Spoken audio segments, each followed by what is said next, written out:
Hello everyone, my name is Oksana. It's Road to Edoverse Weekly and Edoverse Insider, the 81st. We deliver the news about the creation of our project Edoverse. And as usual, Tokugawa-san, could you please open today's session? Thank you, Oksana. Hello, everybody. This is Iehiro Tokugawa. Now, 81st week. I can't believe this.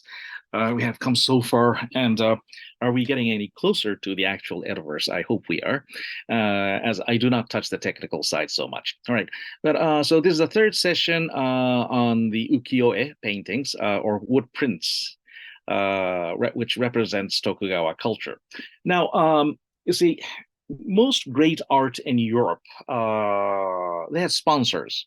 Rich people came to commission art with the artist. So someone like Van Gogh was a real minority.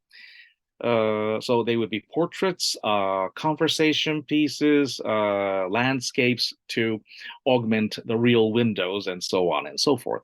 But what's interesting about ukiyo-e, well, this is because in Tokugawa, Japan, the sponsored works would come from the Kano school. You see, if you're rich enough to ask an artist to paint something, you have to go to a proper artist. And the proper artists were all Kano school, and they would paint something that looked very Chinese. Then how did the ukiyo-e artists make a living? Is that they sold their art first. So it's really like contemporary mass culture. There's a kind of a publisher, as many of the artworks were used as illustration for novels or popular travel guides and so on. Anyway, for popular publications, and so in fact, the artists did not choose their own work. They were produced. They had producers, and those were the publishers. And one of the most famous publishers was called Tsutaya. Which, by the way, is what present-day Tsutaya, or Cultural Convenience Club Center, is CCC, is trying to emulate. So, as a new producer of contemporary Japanese culture.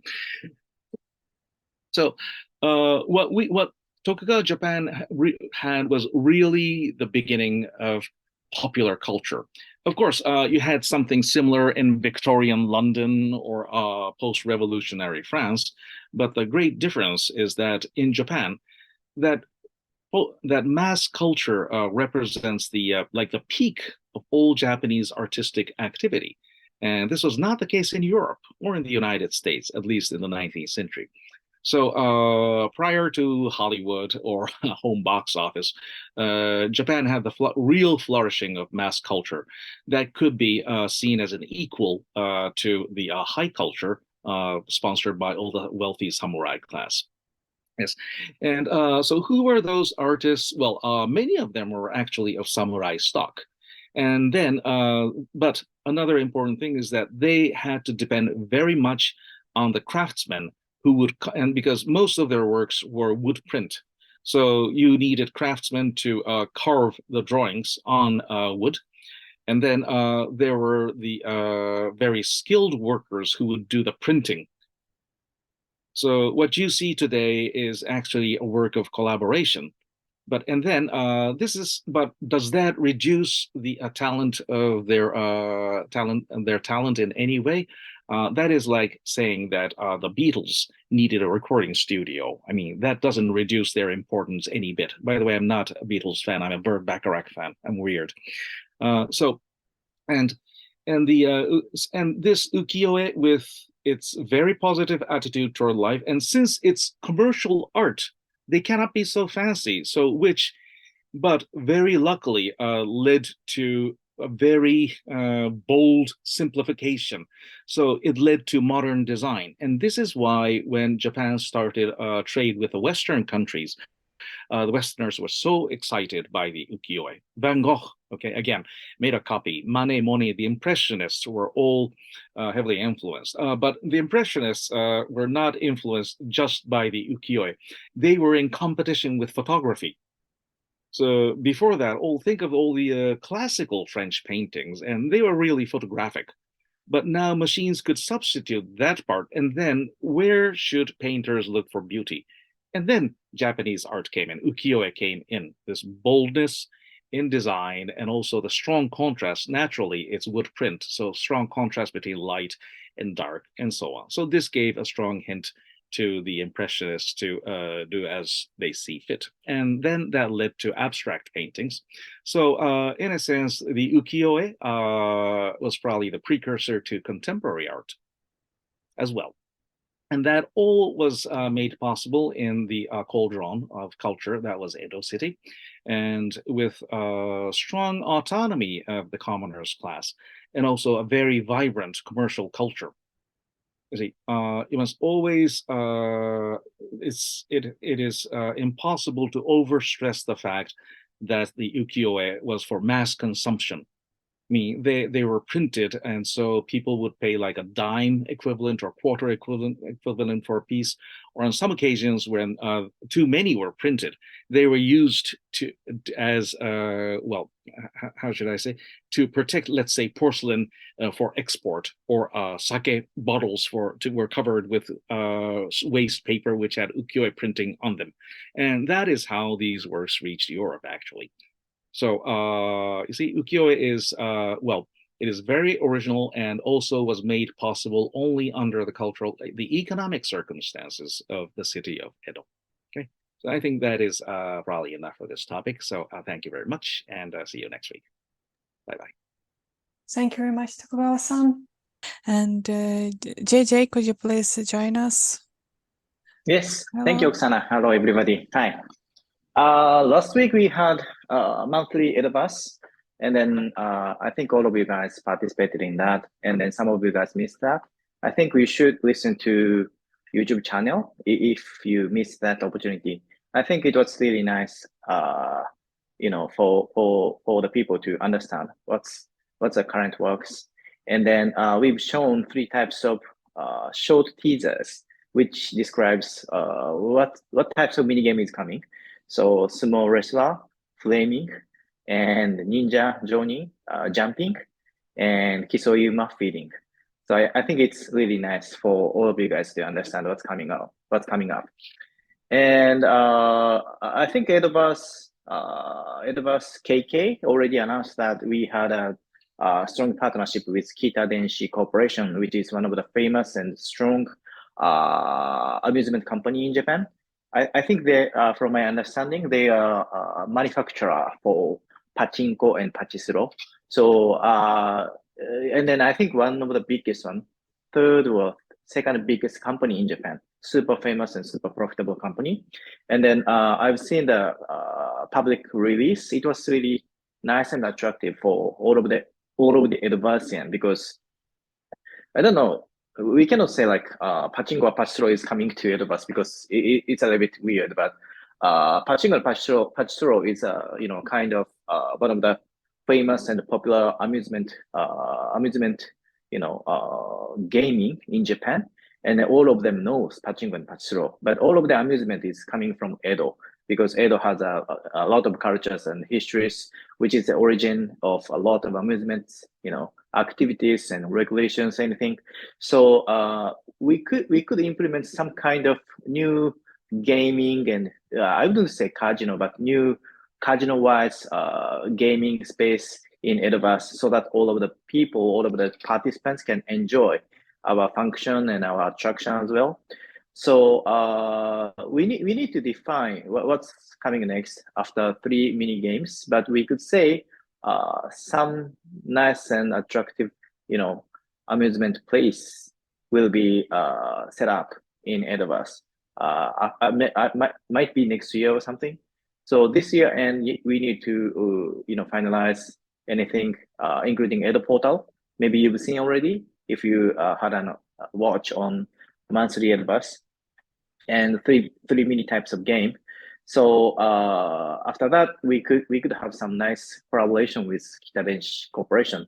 So I hope maybe Dominic can talk to them, and then we can say something specific, which can let people to have a nice image of, you know, this new attraction as well. And I'm sticking to sumo games to be more popular one and so nice one, because currently One Piece on Netflix was really popular. I've seen that. Unfortunately, Nami was not so beautiful compared to the original comic, but still, yeah, durable. And then Zoro is really nice. Means like Japanese IP is still super popular among the world, like Sanctuary. So Edoverse is high potential to be one of the biggest IP globally from Japan, because Edo is always originated from Japan, right? So I hope to show something new and exciting one quite soon, all of you guys. Thank you. Thank you very much, JJ. And Martin, hello, how are you doing? Hi, I'm great, thank you. Yeah, the success of One Piece is great. I've been seeing that in the news, and I haven't watched it yet, but yes, that continues to show that Japan is still a leader in the IP field. I do think that pachinko and pachisro, which is pachinko slot for those who don't know the abbreviation, it's a form of slot machine, is one of the very few legal forms of gambling in Japan, along with boat racing and horse racing. So I think that will take some translation.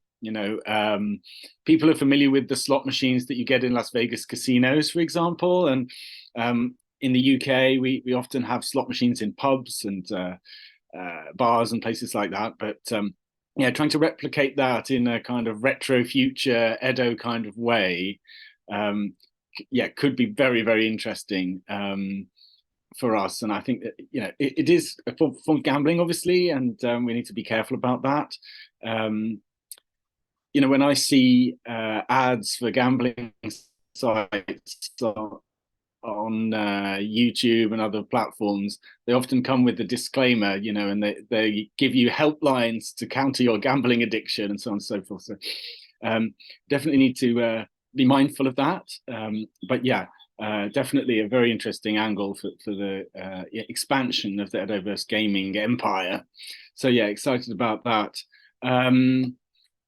In terms of digital news, Twitter, X, formerly known as Twitter, seems to be continuing to dominate the headlines a lot. And just traveling around the subway in Tokyo, everyone seems to be still on X. They're still scrolling through. So having a strong presence there, I think, is very important for us as a business.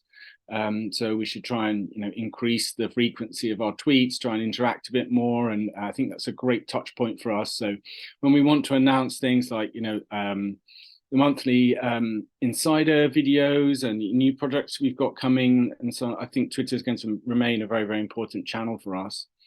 So yeah, we should definitely be focusing on that going forward, even though it is very troubled. It's a troubled platform, but still should be important for our PR and marketing operations. So it's also something to bear in mind. But yeah, other than that, congratulations on a good monthly insider, and looking forward to more updates next week. Thank you very much, Martin. And Shunta, hello. Do you have any news for us? Hello, Oksana.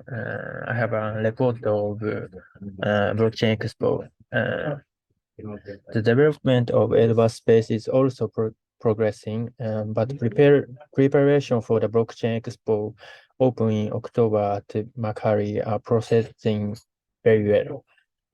How did you feel the teaser movie of Fortnite stage we showed in Monthly Insider? At the expo, we have planned to offer a trial version.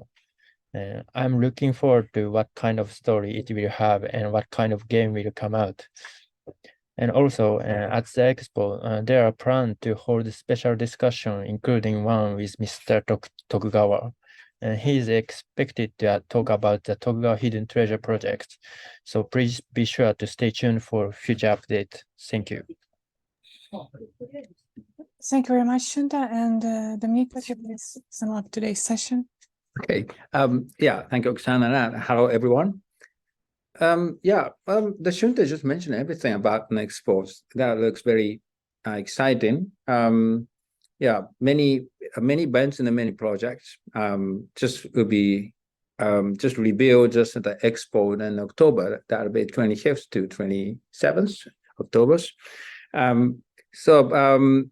We are now just finalizing the whole project just to launch the real Edoverse toward the end of the year. So we have 3 simple games, and then we have a lot of promotion, the digital twins, and also we just announced that Kita Denshi collaboration, just making a new project. The many things that are happening. Yeah. So please, actually, for a while, we actually really just finalizing to develop a tokenomics just to combine with us. Then that we just show the Edo portal, the tokenomics portal is actually connecting that 3 space and the tokens. It's going to be it's very efficient in the future, just utilizing that technology of a DeFi server. Yeah.